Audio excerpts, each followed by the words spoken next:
Thank you, Chairman Rush and Ranking Member Radonovich, for holding this hearing today.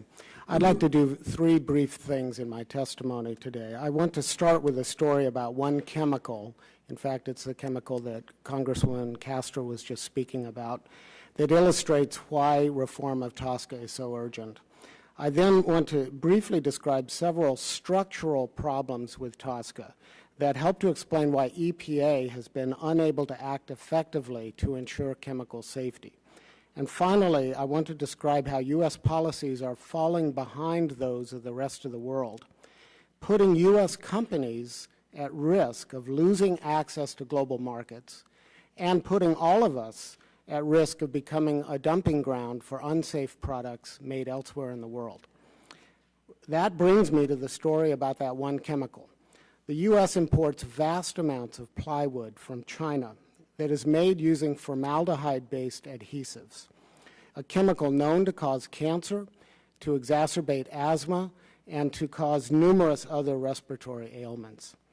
Some of that plywood ended up in the infamous FEMA trailers to which so many people were forced to flee in the wake of Hurricane Katrina.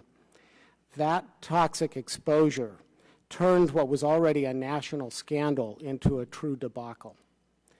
The plywood China sells to the United States cannot legally be sold to Japan or the European Union, nor can it be sold even for domestic use in China.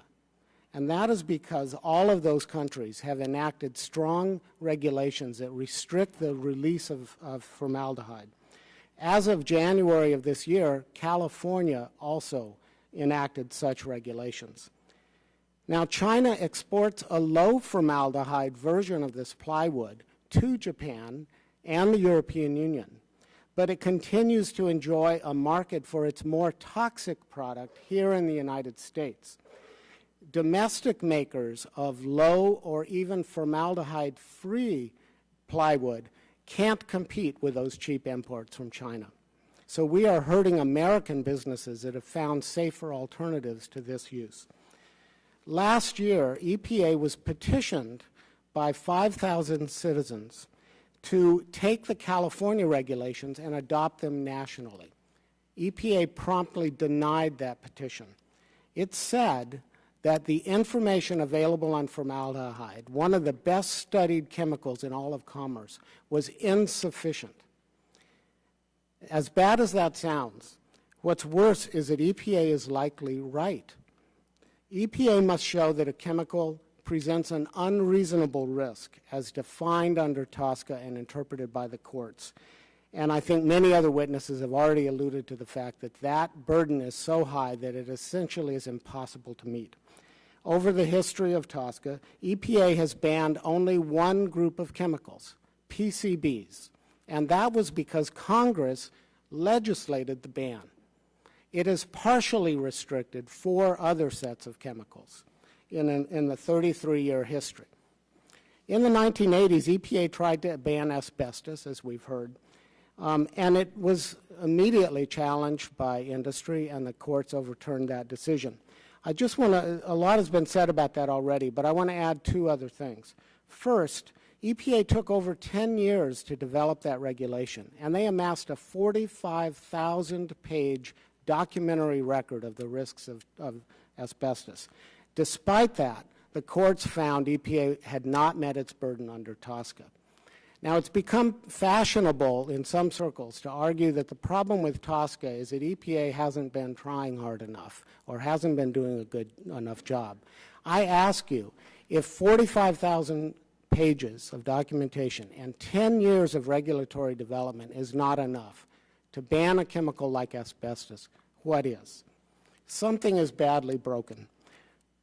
TSCA has never been significantly amended in the 33 life it's lived. Despite enormous changes in our chemicals economy and our state of knowledge about chemicals. One example, we now know that all Americans, including newborn infants, carry hundreds of synthetic chemicals in their bodies, some at levels that we already know are high enough to cause harm in laboratory animals. The more chemicals we look for in people, the more we find. And yet, government nor industry can tell us how those chemicals got there, nor can they adequately explain what their impact will be on our health. TSCA fails to provide EPA with the authority it needs to develop information to identify not only unsafe chemicals, but safe chemicals that could be substitutes for the risky ones. And TSCA forbids EPA from sharing that information, even with other levels of government, as we've already heard. Companies are largely free to claim the information that they deem confidential. Those claims are rarely, if ever, reviewed or even required to be justified up front.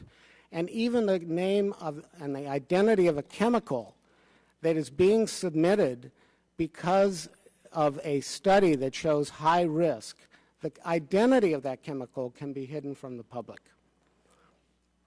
EPA has had to resort to voluntary programs given these constraints that it has to operate under.